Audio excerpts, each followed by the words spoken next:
Une bague aussi massive, l'homme n'en a jamais vu de sa vie. Pour la récupérer, il frappe la glace comme un fou et se penche prudemment vers l'eau. La scène sous la surface le fige net.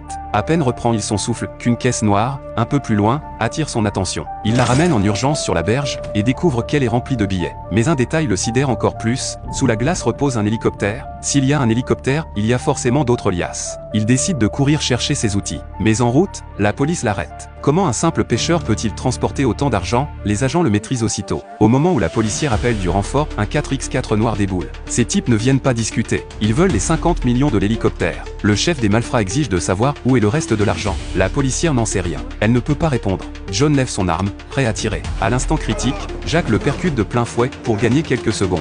Mais les braqueurs sont armés. La tension monte. Soudain, le vieil homme attaque par surprise. Le chaos éclate. Profitant de la diversion, Jack se met à couvert. La policière se rue dans la voiture de patrouille. Quand le moteur rugit, Jack comprend enfin, elle voulait sauver le vieil homme. Il risque le tout pour le tout, détache la policière et saute dans la voiture à la dernière seconde.